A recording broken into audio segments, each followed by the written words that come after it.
Hola, bona tarda. Bona tarda, soc Meritxell Aimamí, adjunta a la Direcció de Màrqueting i Comercial i anfitriona tècnica d'aquesta sessió. Passo la paraula a Nieves Legua, directora d'Infermeria de Grup Mutuam.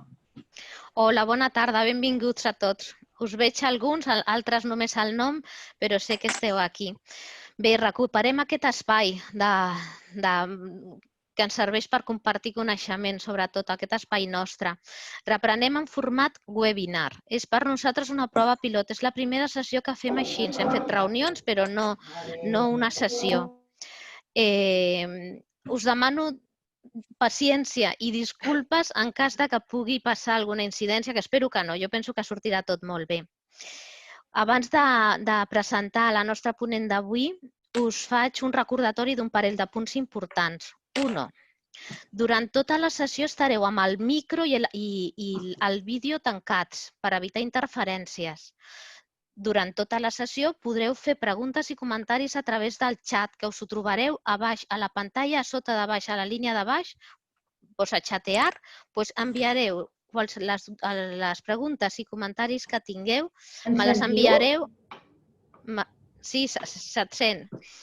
Me les enviareu a mi, a Nieves Legua. Jo, quan finalitzi la presentació de la sessió d'avui, les traspassaré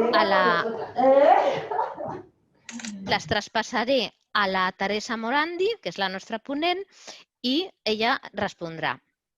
Un altre punt important és el control d'assistència. Sabeu que sempre passem un control d'assistència perquè ho necessitem per l'acreditació que té aquesta sessió del Consell Català de Formació Continuada.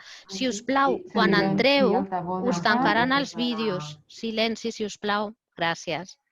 Bé, control d'assistència. Necessitem un control d'assistència. Com ho farem en aquesta ocasió? Enviareu un e-mail a la Núria Vinyeta. La coneixeu tots, és la secretària de direcció de l'àrea sanitària. Un e-mail en les properes 24 hores que acreditarà que heu assistit a aquesta sessió.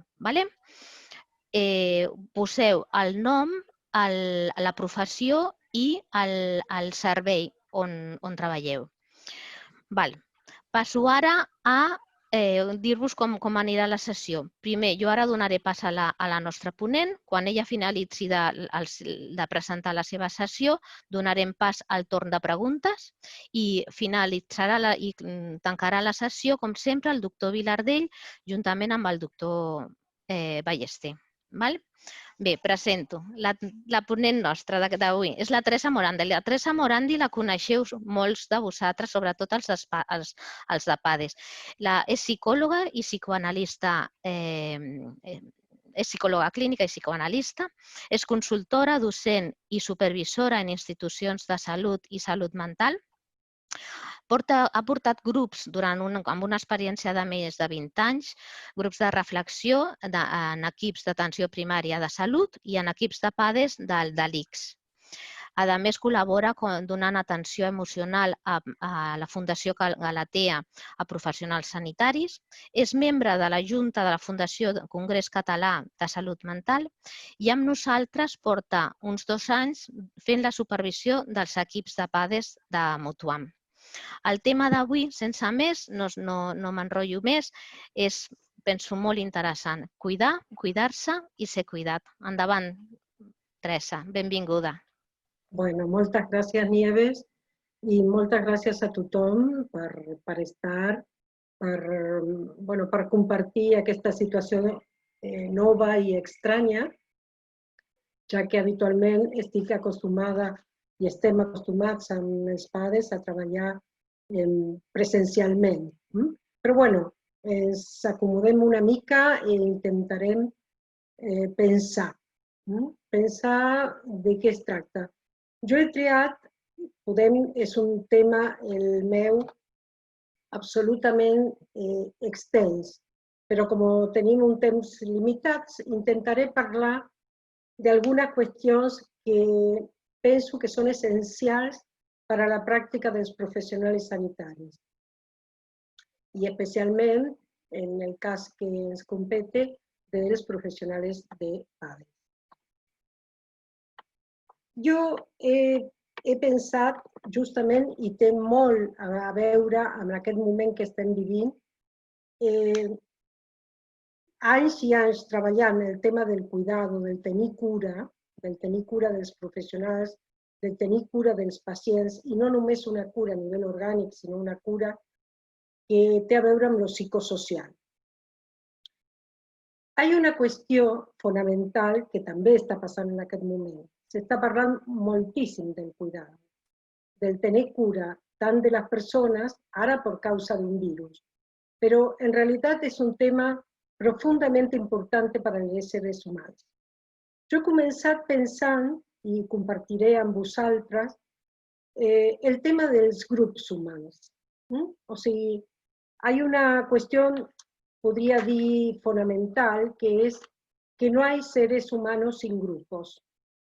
Pasaré al castellano. La vida humana solo es posible si hay un grupo que la sostiene hasta que el ser humano se hace del todo viable. Y esto sucede bastante tiempo después del nacimiento. O sea que desde que nacemos estamos absolutamente insertos en grupos humanos. Y allí pasan cosas.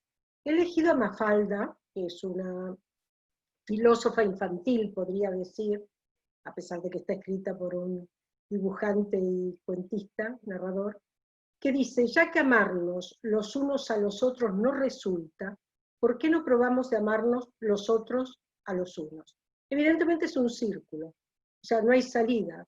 El tema está, podemos amarnos, eso implica, podemos respetarnos, podemos cuidarnos, podemos tener una cultura en donde el cuidado del otro humano no sea solamente un, digamos, un como sí, sino realmente algo que funcione y que implique un reconocimiento del otro y de los otros y de uno mismo. Esta cuestión tiene que ver con esto que les decía de los grupos. Una de las cosas importantes que siempre recomiendo y me parece fundamental, un libro de Freud, ustedes saben que soy de formación psicoanalítica, pero no ortodoxa, o no fundamentalista, que sería más claro.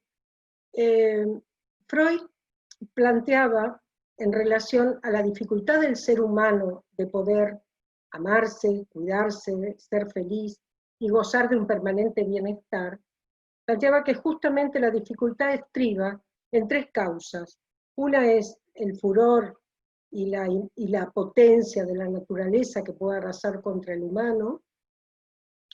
Evidentemente hoy estamos viviendo algo de eso, bastante profundamente, y por primera vez, por lo menos en mi historia y en la historia de muchos de vosotros seguramente, la fragilidad de nuestro organismo, de nuestro cuerpo y el de los otros seres queridos, y el carácter conflictivo de las relaciones con nuestros semejantes, con las instituciones que además hemos creado para cuidarnos y protegernos. Y esto implica un malestar.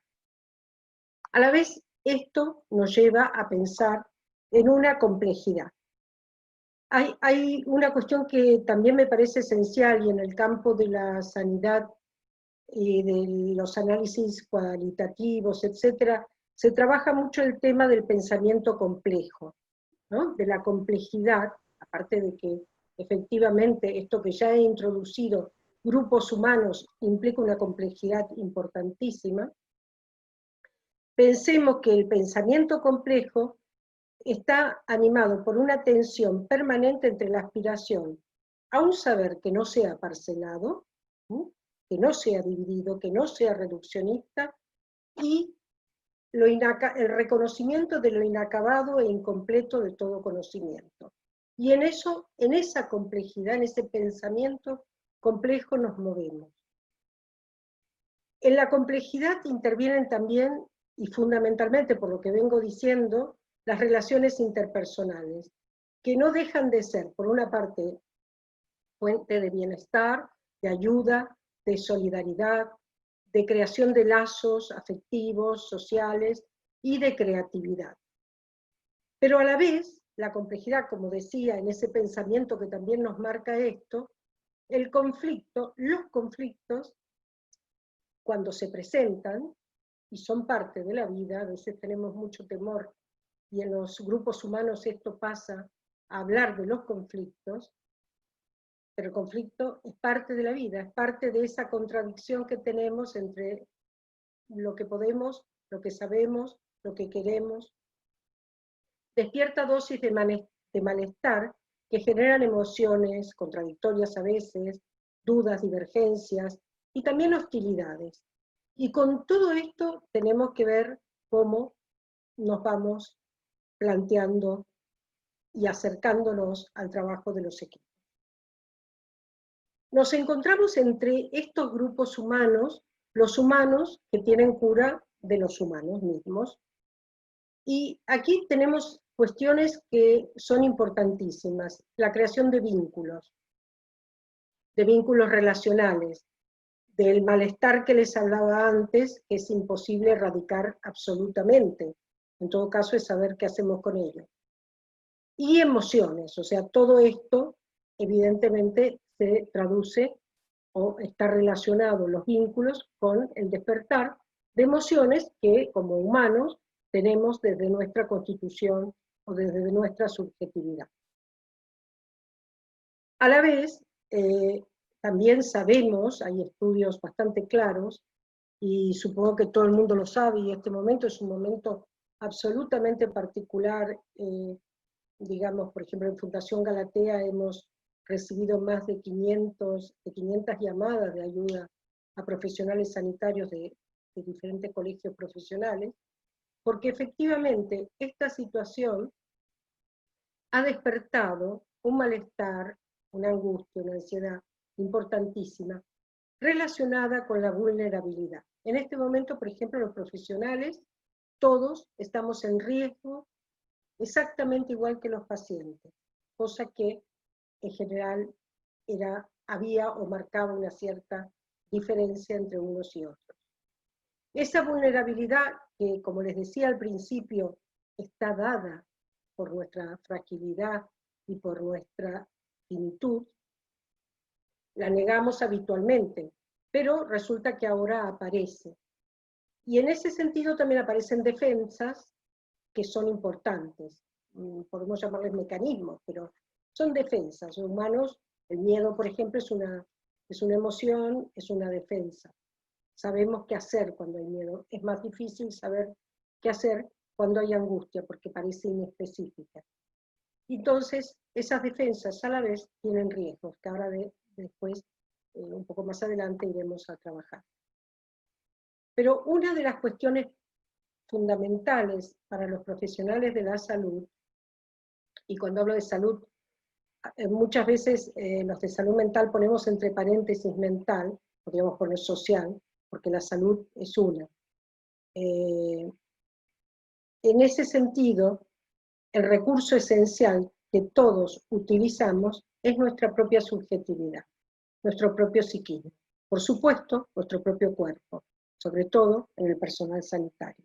Y en este momento, con una gran presencia, podríamos decir, que está o se intenta proteger con las medidas de las que disponemos, evidentemente.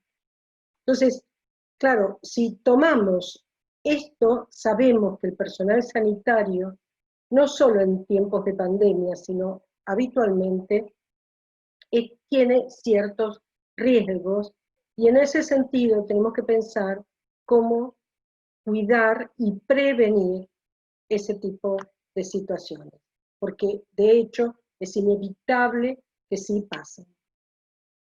Los vínculos, que luego los trataré de ir planteando más en los equipos, son la exposición al dolor físico, psíquico y social del otro, en el caso de los padres muchísimo más, pero lo iremos viendo en particular, las diferentes familias y tipos de familias y tipos de domicilios a los cuales los profesionales van, pero bueno, si hablamos de residencias o de hospitales, o evidentemente también aparecen la exposición al dolor físico, psíquico y social del otro, los diferentes tipos de familia, las ambivalencias de los profesionales, qué tengo que hacer, cómo lo tengo que hacer, y no en el aspecto técnico. Este es un tema fundamental.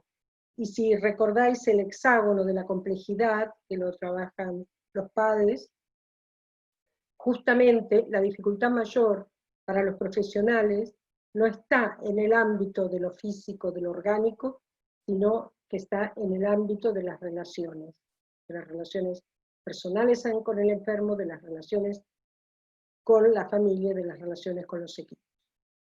Aquí podemos hablar de muchísimas cosas, de los prejuicios que cada uno tiene, de las identificaciones que hace, de la angustia que despierta. Y bueno, este tema de crear xarxa de vida es un tema que lo trabajaré un poquito después con respecto a los padres. Pero aquí tenemos algo que hace a pensar en los vínculos que siempre hemos pensado y que es como que se sabe mucho en relación a las familias, a los malals, a los cuidadores, pero también en relación a los equipos, en relación a los grupos que creamos para tratar de protegernos de las dificultades que tenemos. Paso luego.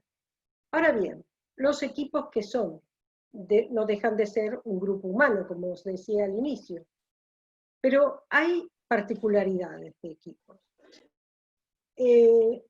Siempre hemos planteado que los equipos nacen, como nacen los humanos. ¿Por qué nacen? Justamente por esa necesidad de, han nacido además con un criterio de, en la época más de la atención primaria de salud, de la atención a la persona, de la atención a la familia, de la atención a la comunidad, que se ha ido perdiendo, por cierto, pero bueno, ya hablaremos en el coloquio, sobre lo biopsicosocial. Entonces, los equipos nacen como mandato institucional. Tiene que haber equipos que puedan atender a las personas, que puedan atender a las dificultades y que puedan crear y tener diversos saberes que pueden ayudar a la comprensión de las problemáticas. Podemos decir, y ahí se define el equipo como multidisciplinario. Pero en la experiencia que tengo y que tenemos los que trabajamos en estos temas, en realidad los equipos se hacen. O sea, no pueden nacer por mandato institucional, clarísimamente, pero se hacen, se construyen. En los legos pequeñitos, ustedes pueden ver, digamos, equipos que van con sus piezas cada uno. Ese es un equipo multidisciplinar. Pero la idea de crear un equipo, de que haya un deseo de trabajar en común, que haya una trama común de trabajo, una dinámica de intercambios inter y transdisciplinar, crear una tasca común, una tarea que uno no la puede hacer sin el otro, ni el otro sin uno. Ahí estamos en Mafalda, si los unos no amamos, amemos los otros. Y crea además una dimensión preventiva, una dimensión ética, una eficacia mayor en los actos, y además un tema que a mí me parece, bueno, aquí lo ven en el ensamblaje de piezas, en donde cada uno no pierde su individualidad, pero crea un espacio común, una trama común. Y un tema que les decía que me interesa mucho siempre en los equipos, y los equipos que pueden hacer este inter y transdisciplinar, van creando espacios de docencia y de recerca. O sea, espacios que implican una transmisión de un saber que ha surgido de una práctica determinada. Y esto también parece muy teórico, pero en realidad es parte de la salud de los profesionales, o hace a la salud de los profesionales. Llegamos a los equipos PADES. Yo podría hablarles de los equipos de atención primaria con los que he trabajado muchos años. Ayer les comentaba a unas compañeras una entrevista que tengo con una residente por la cuestión del telesupor emocional debido al COVID.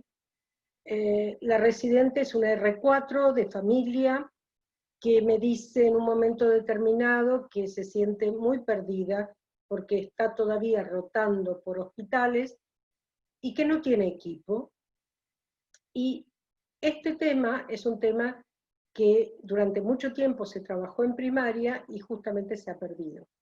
Después, si quieren, en el coloquio también podemos hablar de lo que significa ese tema, porque ha significado y está significando una dificultad muy grande. Entonces nos encontramos con los equipos PADES que ya llevan más de 25 años, muchos trabajando, y que sí se han creado como equipos. ¿Qué quiere decir esto? Se han creado trans e interdisciplinariamente. No es lo mismo que la multidisciplinariedad, en donde, digamos, cada uno hace su trabajo. Hoy en día se dice mucho en la primaria, en otros equipos, cada uno va a su bola, o sea, cada uno hace su trabajo, pero no hace el equipo objetivo, etc. Sé que es difícil, pero otra cosa es que eso sea algo aceptado, permitido permanentemente y no trabajado permanentemente. Los equipos PADES han surgido como un modelo asistencial y domiciliario con una cuestión fundamental, centrado en la persona, al final de vida o en la cronicidad y su familia. Begoña Román, profesora de bioética, lo plantea en su momento, fue muy interesante porque en una conferencia yo justamente le pregunté por qué pensaba ella que había, ella hablaba de la tecnocracia que había, de la dificultad de la mirada sobre la persona, de la deshumanización de la medicina y de los servicios sanitarios. Y entonces intercambiamos un poco este tema de decir, ¿y por qué los padres, justamente que atienden al final de vida, hacen un trabajo mucho más personalizado, profundo, etc.? Y ella me decía que sí, que efectivamente, y luego más adelante lo plantea, en general en sus conferencias, lo plantea como el modelo para la atención sanitaria. No perfecto, es suficientemente clara, por supuesto, pero sí un modelo que podría permitir el que se contase con el humano. Con el humano no solo paciente, familia, sino también profesional. Y aquí tiene que ver el cuidado. Entonces, esos equipos, cada caso se aborda en su singularidad. Por supuesto hay muchos padres, lo saben, pero puede haber otras personas que pertenezcan a otros equipos, y me interesa que podamos pensar esto. Se aborda en su singularidad, es decir, en la persona. La enfermedad, y aquí hay un tema que tiene que ver, bueno, más adelante creo que lo planteo, pero un tema que tiene que ver con el concepto de salud y enfermedad con que se cuenta.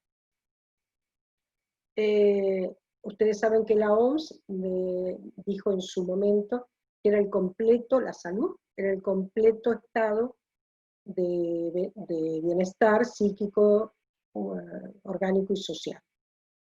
Pero a mí me agrada más una definición del doctor Jordi Gol, que es antigua porque es del 87, creo, del siglo pasado, de un congreso en lengua catalana, de biólogos y médicos en lengua catalana, que se hizo en Perpiñán, y él decía que la salud era el estado de bienestar armónico, solidario y joyoso. O sea, es un estilo de vida, y ese es el tema que también, fijaros, en el tema de atención al moribundo se pone en marcha. Lo que antes hacía referencia como red de vida. Se permite que el humano tenga un entorno humanizado, una red de vida en su acceso, en su camino a la finitud de su vida. En ese sentido, se interacciona con el entorno y la ceba complejidad. Es una atención entonces biopsicosocial cultural, también se ha establecido lo de espiritual, y hay un soporte a los duelos, previos y posteriores. Y un tema fundamental que es el abordaje del equipo y la interacción con otros profesionales y equipos institucionales. Este es un tema muy interesante también y que, bueno, puede dar mucho trabajo a pensar. Ahora bien, como decía al principio, los grupos humanos tienen sus dificultades. Entonces, el trabajo en equipo tiene riesgos. Es una tarea que genera ansiedad. Por ejemplo, hay un dicho que dice: el que siente, resiente. De alguna manera hay algo, les decía antes, trabajamos con el psiquismo propio, que quiere decir, trabajamos con nuestra idea de la enfermedad, de la muerte, de las relaciones familiares. O sea, personalmente sobre eso hay muy poca formación en el campo médico y de enfermería, quizá menos en trabajo social y menos en psicología, claro. Pero de alguna manera es como que hay mucho más centrado el pensamiento en la enfermedad que en las particularidades subjetivas, emocionales de los enfermos y de los profesionales. Ustedes pueden ver ahí que hay muchos riesgos en la dinámica, evidentemente, que por supuesto genera ansiedad, la tasca asistencial, los objetivos poco claros, las diferencias. Este es un tema muy importante, puede haber diferencias, por ejemplo en los padres puede haber diferencias generacionales. Evidentemente, están las históricas y los históricos y están los nuevos. Eso también puede crear diferencias de criterios. Los tipos de coordinación, el tema del liderazgo. ¿Es coordinación, el liderazgo? ¿Qué tipo de liderazgo se plantea? ¿Es un liderazgo horizontal? ¿Es un liderazgo vertical? ¿Cómo trabajan los equipos ese tema?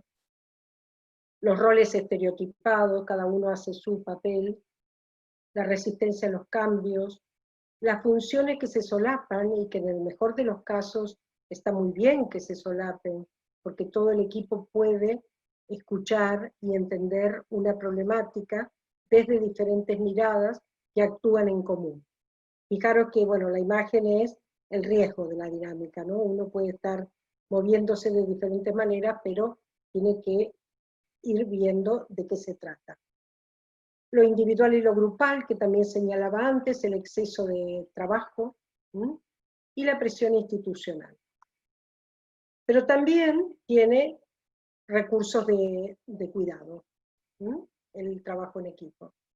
Hay equipos que funcionan hace muchos años, a pesar de los cambios de personas, gente que se jubila, personas que entran nuevas, pero siguen manteniendo un espíritu de trabajo, de investigación y de atención que cada persona que entra al equipo puede ser alojada, puede ser aceptada, salvo que, bueno, haya alguna problemática seria, importante en la persona, pero en general, esa dinámica, esa trama que les decía al inicio, permite un recurso de cuidado.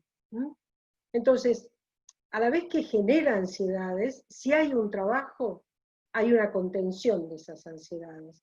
Por ejemplo, la contención de la omnipotencia. Este es un tema, bueno, muy frecuente en el campo médico y en el campo en general de los profesionales que visitamos, atendemos a pacientes.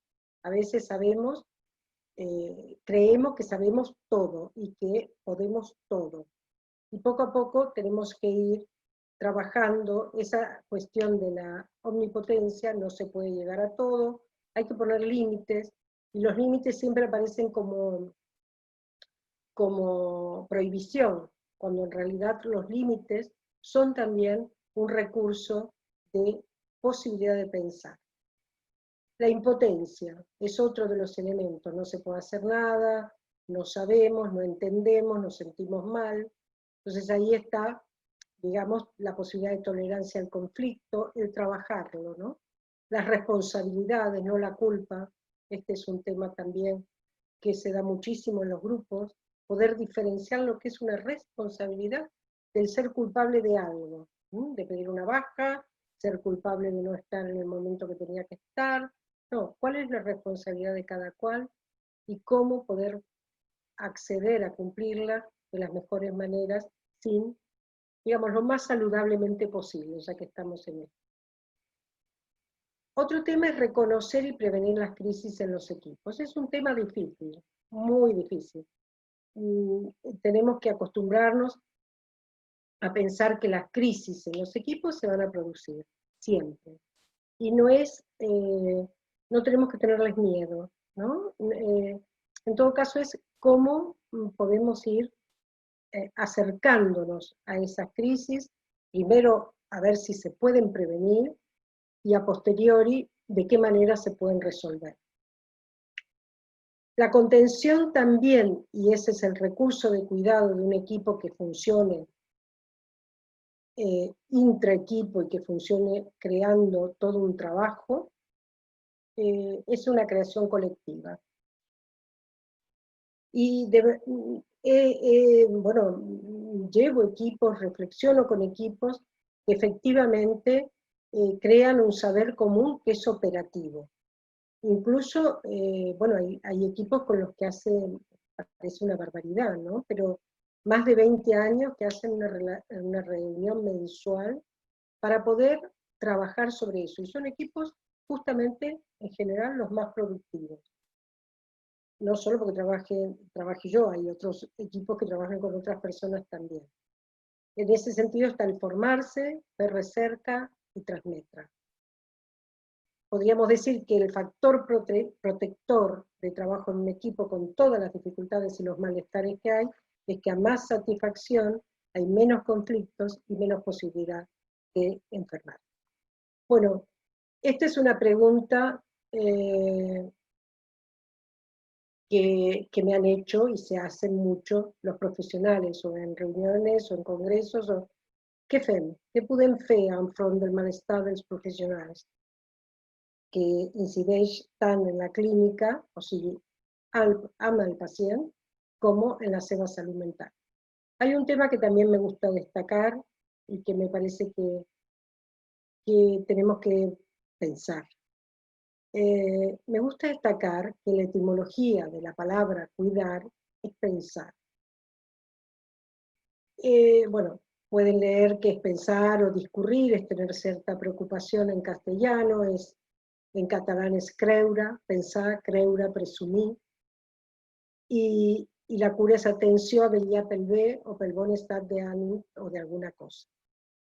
Pero fixeu-vos que es un tema, el cuidar tiene que ver con el pensar, porque aparentemente los cuidados siempre han sido esto que les decía al principio, como nacemos a un grupo, nos tienen que cuidar porque somos frágiles, porque podemos morir, porque no tenemos autonomía, porque necesitamos a un otro para poder crecer, para poder vivir, para poder socializarnos.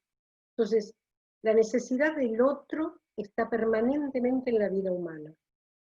Siempre hay miedo a que, como hay otro, tenemos dependencia, podemos hacer dependencia. Durante años los profesionales de la salud, sobre todo, se han preocupado mucho porque los pacientes se hiciesen dependientes si abrían la caja de Pandora.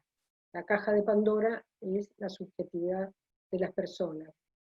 Y el tema es, si uno tiene una formación sobre eso, puede abrir algunas cajas, porque sabemos que en la caja de Pandora, además de todos los males, está la esperanza, ¿no? Que era la última. Por lo tanto, hace falta esa formación que nos implica sobre todo un reconocimiento de la vulnerabilidad, no solo del otro, sino nuestra, y la dependencia. ¿Quién ha de cuidar y cómo? Este es un tema importantísimo, pero es quién ha de cuidar, cómo ha de cuidar y cómo nos cuidamos. O sea, los profesionales también tenemos una responsabilidad en el cuidarnos, no solo en que nos cuiden. ¿Cómo entonces en toda esta situación de grupos humanos con las complejidades con la enfermedad, con el malestar, cómo cuidar a los profesionales y a los equipos. Bueno, en general en el campo de la salud mental, de la psicología, de la psiquiatría, se han creado grupos de trabajo. Yo he trabajado durante muchos años, y de alguna manera es la línea que también continúo en los grupos, en los PADES, en lo que se llama la supervisión, que no me parece un término muy bueno, sino un grupo de reflexión sobre la práctica clínica, o sea, o aprender del trabajo, aprender de la propia clínica, aprender de nuestra experiencia cotidiana. Entonces, hay una formación. Yo les he pasado un escrito que hice, que está en un libro sobre biotecnología o medicina, de unas jornadas que hicimos hace años, y el trabajo que les he pasado, y que, bueno, en algún momento podemos charlar y discutir, se llama Relación médico-paciente. Podría decir relación médico-sanitario, profesional sanitario-paciente. ¿Es necesaria una formación? Fijaros que en el campo de lo humano, en el campo de las emociones, de la subjetividad, siempre la medicina ha dejado de lado ese factor, porque es un factor que efectivamente interrumpía, digamos, la cuestión técnica, la cuestión objetiva, la cuestión precisa. Teóricamente la interrumpía. Lo que sí sabemos es que, aunque no la contemos, sí que la interrumpe, porque quiera o no, el sentimiento, la vivencia, la dificultad está presente, inconscientemente incluso, en nuestro trabajo cotidiano. No sabemos que está, pero está. Y luego tenemos sorpresas. Entonces, esa formación continuada, sí que hace falta una formación. Yo le llamo formación no a la adquisición de saberes. Eso se puede hacer de todas las maneras posibles, leyendo un trabajo, yendo a seminarios, cursos, etc. Sino esta interrogación permanente sobre la práctica que hacemos, cómo la hacemos y qué nos implica a nosotros. En ese sentido podemos encontrar einas de protección que son psicobiosocial, porque no solo enfermamos emocionalmente, enfermamos o nos ponemos mal o tenemos malestar. Yo creo que hasta llegar a la patología tenemos un camino de malestar que es el que hace más a los grupos de los temas patológicos. Porque también inciden en el cuerpo. Todos sabemos, bueno, la Fundación Galatea es un tema que se trabaja hace muchísimo tiempo, el tema del Meche Malal, y ya en un más allá del malestar, digamos, en una situación realmente de malaltía, ¿no? Entonces, encontrar esas señas, tenerlas presentes. Hay una cuestión que citaba también, es que para lograr esto y garantizar un equilibrio psicoafectivo necesario para el desarrollo profesional saludable, hay que tener esta formación. Y adquirir o encontrar lo que podría ser la caja de herramientas, ¿no?, de protección. Por ejemplo, la supervisión de situaciones clínicas, la reflexión periódica sobre la relación asistencial y de equipo. Porque claro, en los grupos tipo Balin trabajamos fundamentalmente a través de un caso clínico. El tema está en que aparecen las dificultades y los malestares del equipo.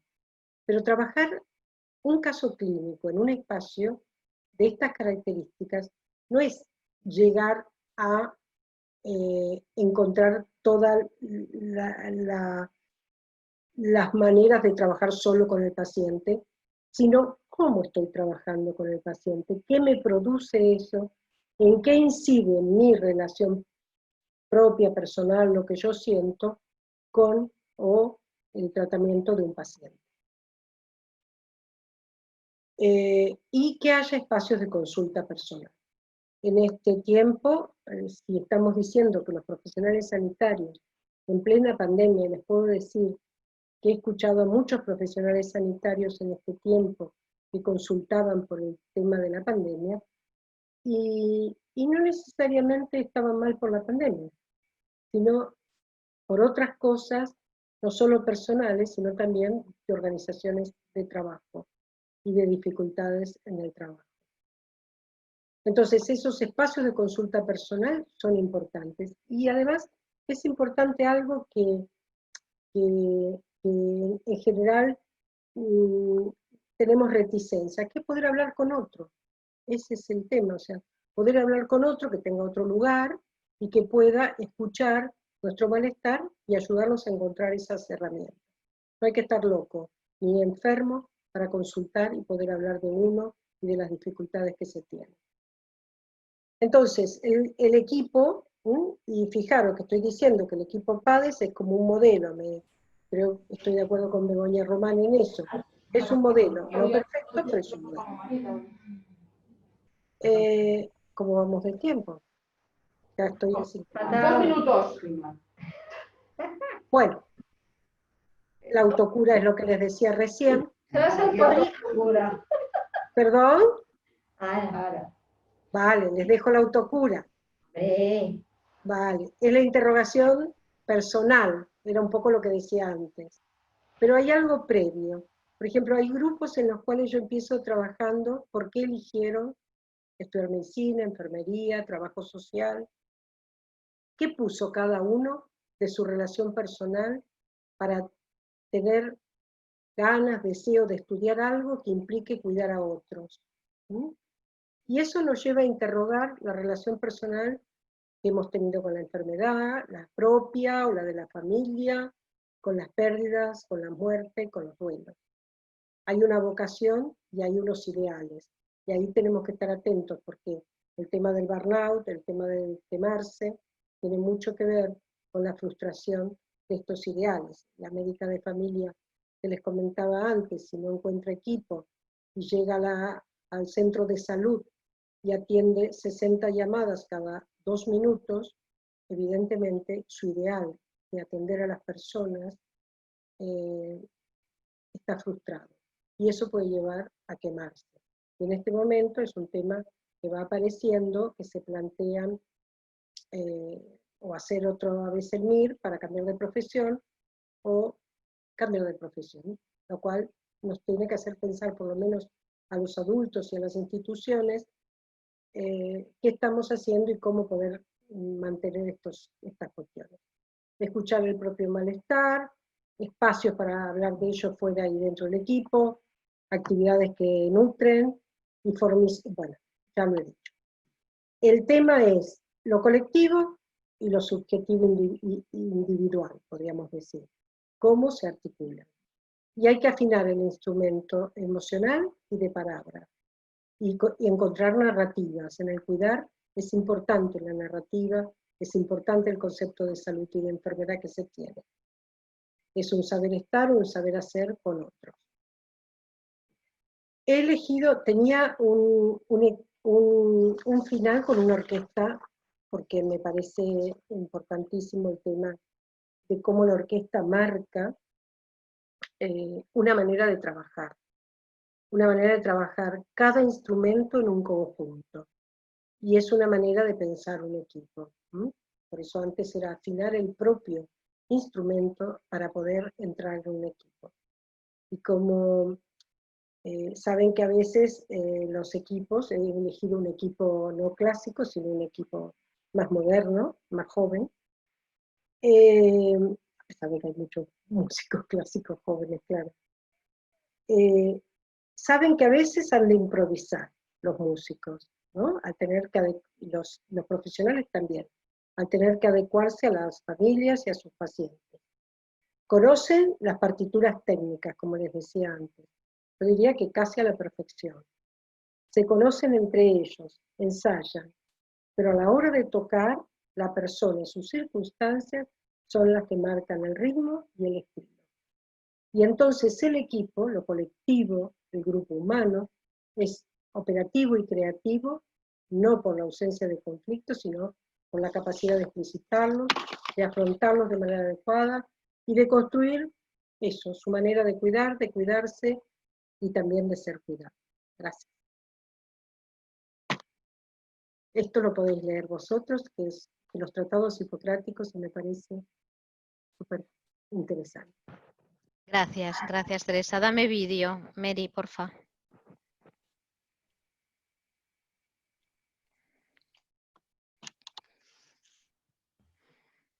¿Estáis?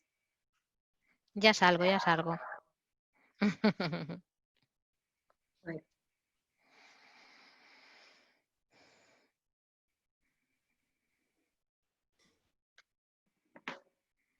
No sé si hay algún problema. Bueno, voy avanzando. Ahora, un momentito.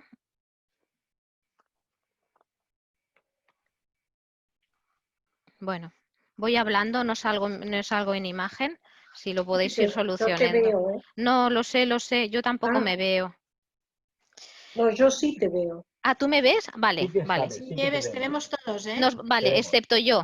Perfecto. Te Ah, vemos, mira, te vemos. ya está, ya me veo. Te Vale, vemos, te vemos. vale, perfecto. Vamos allá. Mira, Teresa, ha habido un problema de sonido. No sé si esto ha sido el motivo. No hemos tenido muchas preguntas. Tengo 2 preguntas, ¿vale? Una de ellas, las 2 nos las ha dirigido el doctor Ballester, que después saldrà también en vídeo. Una d'elles és com treballaries amb equips molt més grans de la nostra institució aquests espais de reflexió o supervisió de grup o equips. Com treballaries amb equips molt més grans? Com I l'altra- treballaria? Sí, Bueno, primer de tot, escoltant de què es tracta. Porque hay una cosa, y esto creo que en algún moment lo he plantejat i lo plantejo sempre, que és molt important per al treball que fem. La institució planteja el grup, planteja la possibilitat de que la seva gent que treballa a la institució tingui aquests espais. Però la gent té que fer una transferència de treball. O sigui, i pot ser que passi que sí i que no. O sigui, és una apertura i és una possibilitat. Entonces, lo primer que tinc que fer és escoltar quina és la dificultat que troben. I que a més tinguin confiança, perquè jo dependo de la institució, evidentment, però a la vegada no dependo de la institució, sinó que, a veure si s'entén això, sinó que hi ha una llibertat per poder parlar i poder orientar el malestar no cap a la queixa permanent, perquè això té a veure, i esto lo dic sempre, la queixa permanent que els professionals fem no serveix per res. O sigui, serveix, en tot cas, per un malestar més gran. El que és important és què podem fer amb el malestar. I sempre hi ha algú que pot escoltar, sempre. Entonces, sí, treballaria, evidentment, els equips petits tenen una facilitat per tothom, però estem treballant amb grups grans. I amb grups grans, a vegades, menys temps en el temps, podríem dir. Aquesta és una pregunta meva. Llavors, Teresa, entenc que la teva supervisió la fas amb tot l'equip, no és una supervisió individual. No. No, és amb tot l'equip, més o menys gran. Exacte. Vale. Exacte. Perquè el que deia abans, o sigui, l'equip té que crear una trama que contenga i que pueda... és com un teixit, no? La trama és un teixit. I quan es va teixint alguna cosa, evidentment, pot donar lloc a una peça no molt bona o a una peça interessant i important. I en aquest sentit, la trama és molt complexa, el que intentava dir, no? És molt complexa perquè depèn dels altres, de la institució, de nosaltres, però sí, treballaria en grup. Ara, la consulta personal, per exemple, persones que han demanat atenció de diferents pares que treballo, atenció emocional en aquest moment, ninguna l'he visitat jo. O sigui, l'he derivat a Galatea en aquest sentit o al col·legi de psicòleg. No treballo la individual, però evidentment sí que faig una consulta si hi ha alguna problemàtica. Bien. Una altra pregunta també del doctor Ballester. Pregunta, és viable o factible generalitzar aquest tipus de supervisió a d'altres equips? És viable generalitzar. Generalizar este tipo de supervisión a otros equipos. Sí, sí, Sí, sí. totalmente, a cualquier Sí, equipo. Totalment. Mira, per exemple, bueno, n'hi ha molta experiència, però hi ha poca referència, que és també interessant pensar-ho, en el camp educatiu. En el camp educatiu també es podria fer tot això, perquè són grups que no tenen, bueno, tenen exactament la mateixa vivència de malestar, de dificultat i de relació a l'altre, que és, bueno, i a més en la infància i en l'adolescència, o sigui, que tenen una altra complexitat, no és el cos, malalt, etc. No? Però sí, sí que es pot. Sí. Que es podria. Inclús, bueno, en salut mental ho fem, és quasi un hàbito en salut mental. Podria dir que en salut mental, i és algo que és una experiència que sempre diem els de salut mental que podem transmetre als col·legues d'altres professions, el poder interrogar-se sobre un mateix i sobre la pràctica que fas amb algú. No necessàriament perquè estés malalt. Aquesta és una altra qüestió. Bé, bueno, fins aquí les preguntes que tenim. No sé si algú vol posar alguna pregunta més. Si no, donaríem pas al doctor Vilardell i al doctor Ballester. Bé, bona tarda. Bona tarda. Bona tarda. I en primer lloc, gràcies per la conferència que ens has fet, Teresa. T'ho agraïm moltíssim. I jo, personalment, és la primera vegada que tinc contacte amb vosaltres en aquest moment de la crisi que s'ha viscut per la pandèmia i us vull donar les gràcies a tot el personal de Mutuam, als directius, pel comportament que heu tingut i per la professionalitat, sobretot, que heu tingut. Per tant, moltíssimes gràcies. Faré comentaris arrel de la crisi i de la conferència que avui ens ha donat la Teresa, no? Jo penso que la vida, a vegades ens trobem en situacions que van canviant. Algú deia que la vida és com una taula de billar, no? Cada vegada les caramboles que has de fer són diferents. Perquè les posicions de les boles canvien contínuament i la carambola sempre és diferent. I la riquesa de la persona és adaptar-se i saber veure quan realment les boles canvien i quina carambola ha de fer en el moment determinat. Per mi això és molt important. Jo penso que els professionals de la sanitat i els treballadors ho han demostrat. Han vist que les caramboles havien canviat i han actuat i realment han jugat molt bé. Jo penso que la vida, diuen que és imprevisible, però hem de tenir present que l'imprevist també forma part de la vida i que totes les persones som molt i molt fràgils, tots nosaltres, i que en un instant ho podem perdre tot, inclús allò que més estimem, per la pròpia fragilitat i per la incertesa que vivim en cada moment, però això és la vida, per un costat, no? El que passa que, com que les coses canvien en un moment, fa que la vida sempre tingui riscos i un ha d'apostar pels mateixos i un ha de saber caminar pels riscos. Jo penso que a vegades en aquestes situacions pot néixer la por i la por forma part dintre els equips. Tenir por és lícit, però la por és perillosa. Roosevelt deia, diu, no hem de tenir a la por més por que la por mateixa, perquè realment el tenir por ja és un gran problema. Però jo penso sempre que la por va lligada a l'esperança. No hi ha esperança sense por, ni por sense esperança. Les dues coses van juntes. I si tenim por, però també tenim esperança. Esperança que sabrem sortir d'aquesta situació que hem estat, que estem, esperança en un futur millor, perquè serem capaços de lluitar, de ser cada dia millors professionals, amb valors personals molt íntegres, i evidentment que ningú es confongui. Aquests professionals i aquests treballadors no volen ser herois. Perquè heroi és una mala paraula.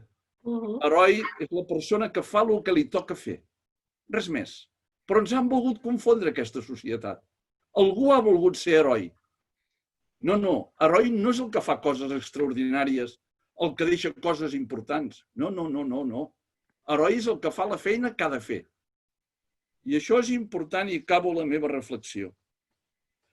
I acabo la reflexió amb unes paraules d'un catedràtic de filosofia política que fa pocs dies escrivia en un diari.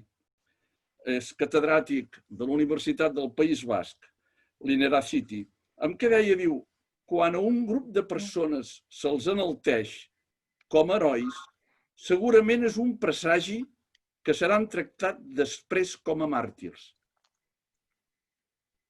Cuidado, quan et fan molt la pilota, quan t'aplaudeixen molt, probablement és un mal presagi, perquè després et convertiran en màrtir.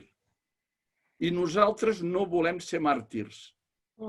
Sinó que nosaltres en tenim prou que ens donguessin el que ens mereixem, que és el reconeixement si actuem amb professionalitat i que tinguem els mitjans per complir la nostra professionalitat en cada moment. I és el que demanem als professionals i treballadors, que se'ns reconegui la nostra professionalitat, que se'ns donguin els mitjans adients, fonamentalment. I després, acabo, a vegades, després d'una actuació que ens aplaudeixen i que som heroics, evidentment venen els que ens critiquen, perquè busquen culpables de situacions totalment inesperades. I busquen culpables i a vegades ens fan culpables a la mateixa institució, els mateixos professionals. I hem de dir no. No som culpables de res. Ningú s'esperava el que va venir. S'ha fet el que s'ha pogut en cada moment. I són les administracions i els polítics que han d'actuar amb rapidesa perquè els professionals se sentin ben reconeguts, per un costat, i per altra banda, disposin de tots els mitjans correctes. Res més. Gràcies a tots vosaltres i per la meva part, aquestes sessions són importants que es facin perquè la formació contínua, el que un cada dia sigui millor professional i que quan un parli, siguem psicòlegs, siguem metges, siguem infermeres, siguem treballadors socials, siguem fisioterapeutes, siguem el que siguin, les paraules que diguem tinguin base científica, perquè l'altra cosa que hem après en aquest moment de crisi són els egòlatres o la gent que opina sense cap base científica. No opinem sense base científica. Això són els xarlatans. I els xarlatans, en el camp de la medicina, fan molt mal en els malalts i en els propis professionals. I, per tant, quan parlem, parlem amb evidència científica. Diguem la referència, sobretot, perquè si no, passa en aquest moment que creem confusió. I confusió ja en tenim prou quan l'emergència es presenta de cop. Per tant, tinguem present això i per treballar amb evidència científica cal anar-se formant cada dia i cal fer sessions clíniques reflexives i no tenir por a la crítica ni l'autocrítica. Hem de tenir por a la feina mal feta, allò que nosaltres hem vist que no hem fet prou bé. Amb això hem de tenir por. Moltíssimes gràcies. Gràcies. Mira, llanço, aprofito un momentet, doctor Ballester, perquè ens ha entrat una pregunta. Molt bé. Ens pregunta la Ingrid Bulli, que és l'adjunta a la direcció de PADES i EAR, i ens diu si la Teresa ens podria donar alguna recomanació fàcil, pràctica, factible per cuidar-nos i cuidar els companys amb els que treballem cada dia. Algo com un ritual de cura i autocura per cada dia. Bueno, ahí te lo dejo. Com diu el doctor Vilardell, la evidència científica primer tinc que conèixer com funciona l'equip per saber-ho. Però, a veure, dos qüestions són importants. La solidaritat en l'equip és un tema fonamental. És fonamental, o sigui, el cuidarse y saber que el otro no está bien o que está muy cansado todo eso tiene un valor. Otra cosa es la culpa, y ahí hay que cuidarse, porque hemos visto situaciones de ese tipo en este tiempo. La autocura tiene mucho que ver con que uno reflexione sobre las cosas que le pasan, porque no solo tiene la profesión, está en una casa, está con una familia, está en una sociedad, y hay muchísimas cosas. En este momento, por ejemplo, las profesionales que hacían teletrabajo, incluso en webinars, he visto profesionales a las cuales les entraba el hijo o la hija para poder decirles algo a las mamás o a los papás. Entonces, ese tipo de cosas hay que cuidarlas. Los equipos que se cuidan mucho, por ejemplo, tenían ciertos rituales. Pero en este momento también es una realidad que estos rituales presencialmente no se pueden hacer. Entonces, hay que buscar las maneras. No sé, Ingrid, si quieres lo pensamos más en lo particular de la situación sin ningún problema. Gràcies, Teresa. Doctor Ballester. Bon dia o bona tarda a tothom. Precisament la pregunta de la Ingrid m'ha semblat d'una encertada propietat i un encert a l'hora de fer-la, perquè si hi ha alguna cosa que ens preocupi més en aquests moments en l'equip directiu i en els equips directius de Mutuam, que tenim responsabilitats sobre professionals, és cuidar les persones. M'ha agradat molt la pregunta. Segurament és molt complicada respondre-la en 5 minuts, Teresa, i entenc que calgui una reflexió més concreta. Però el manual, les reflexions que demanava la Ingrid en relació a com podem cuidar aquests companys i companyes dels nostres equips és exactament la finalitat que tenia la sessió d'avui i crec que, com a mínim, aquesta pinzellada que ens has donat, Teresa, ha estat extraordinària. Jo volia primer donar les gràcies a tota la gent que sé que hi ha hagut dificultats d'àudio, ho millorarem, segurament els equips tenen molt a veure i probablement és millor recomanar que tothom connecti amb els auriculars que no pas amb el micro de la sala o amb el micro de l'ordinador. Jo sí que volia fer una recomanació en aquest sentit d'un llibre que a mi em va servir molt. Els que hem estat minyons escoltes i guies de muntanya tenim molt integrat tot aquest tema del cuidar a l'altre i d'intentar fer la reflexió al final de la ruta, etc. I hi ha un llibre que a mi fa uns 3 o 4 anys em va impactar molt i jo he pensat avui en fer-vos una recomanació.